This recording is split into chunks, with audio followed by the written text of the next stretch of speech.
This next story, the jury is set in the sex abuse trial against a First Coast karate instructor, and today the civil case against Craig Peeples began proceedings. Our Heather Crawford is on your side tonight, live in Camden County. She's been in the courtroom today, and Heather, jurors heard some graphic testimony from witnesses. They sure did, Anthony. In fact, court just adjourned for the day. The jurors all sent home, but it was an emotional day for many of them, as I saw some of them wipe away tears during the testimony of one of the plaintiffs, Denny Stoll, as he graphically described the sexual abuse he says he endured at the hands of his trusted karate coach, Craig Peeples. Now, Peeples was his coach from the age of 7 and helped him become one of the top junior Olympic athletes in the karate world.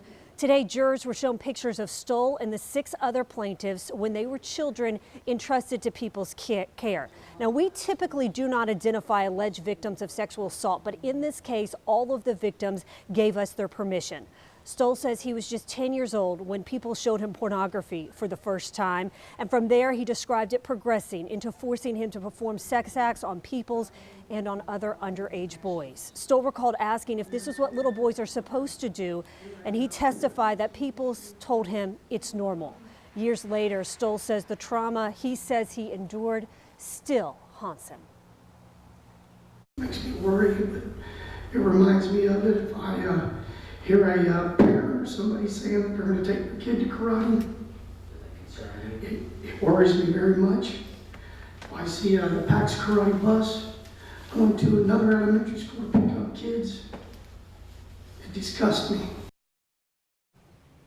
Now, Peeples has always denied the accusations against him. He has never been charged. The district attorney in Brunswick in 2014 said while there was sufficient evidence of child molestation, she was barred from bringing charges against Peeples due to the statute of limitations. And Peeples continues to coach children in karate here in Camden County. Coming up tonight on First Coast News at 6, you'll hear more of Denny Stoll's testimony, what he wants Craig Peeples to know today, and also what Peeples' defense attorney says is a motivation behind bringing lawsuits like this one to court. We're live tonight in Camden County. Heather Crawford, First Coast News, on your side.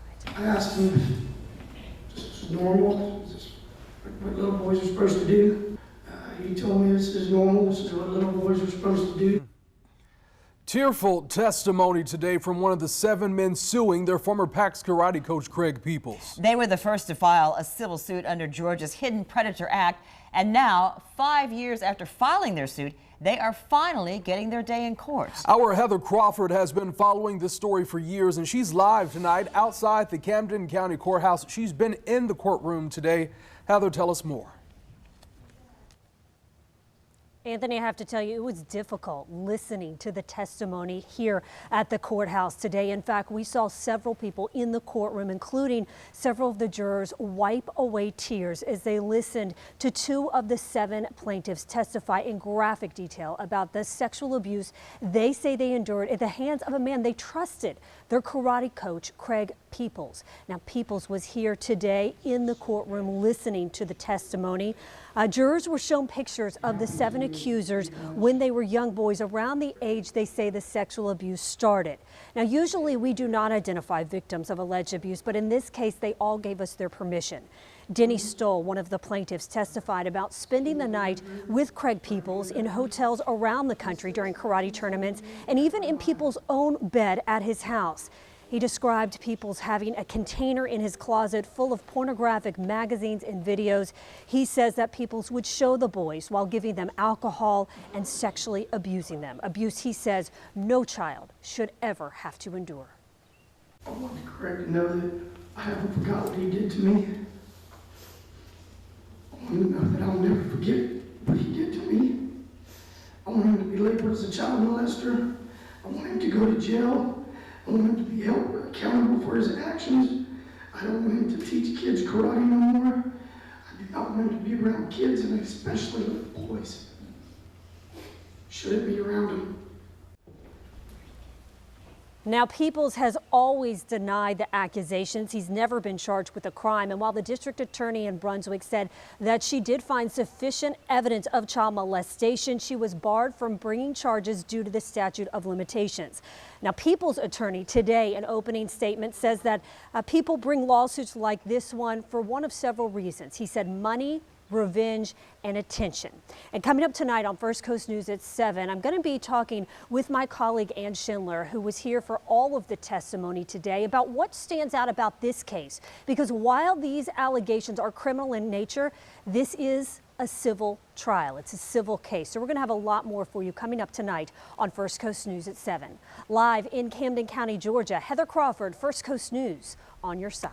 Tearful testimony today from one of the 7 men suing their former PAX karate coach Craig Peeples. They were the first to file a civil suit under Georgia's Hidden Predator Act, and now 5 years after filing their suit, they're finally getting their day in court. Our Heather Crawford has been following this story for years, and she joins us outside the Camden County Courthouse with more tonight. Heather.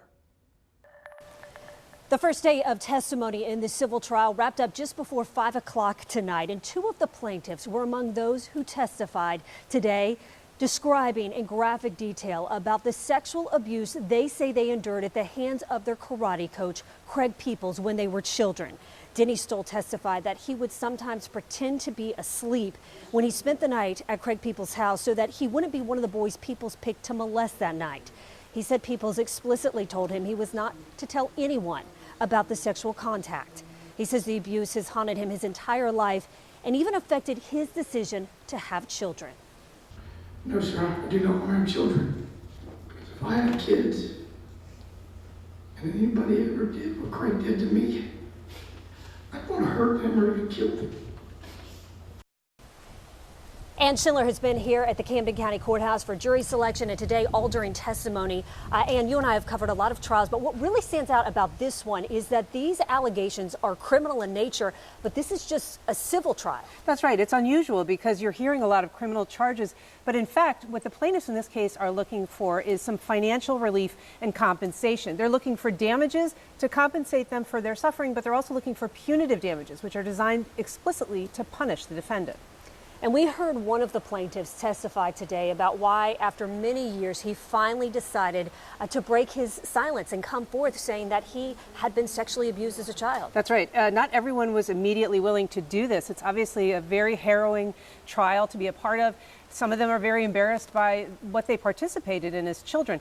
This gentleman had gone on, had children and a life that he'd created in Canada. He initially said he wanted no part of this and hung up on his friends when they contacted him about the case. But he's going to be our first witness tomorrow to testify. So that testimony starts in the morning here at the Camden County Courthouse at 9 a.m. I do want to point out Craig Peeples has always adamantly denied these accusations. In fact, he is still a karate coach here in Camden County. We're going to have a lot more from today's testimony tonight on First Coast News at 11. In Camden County, Heather Crawford, First Coast News, on your side.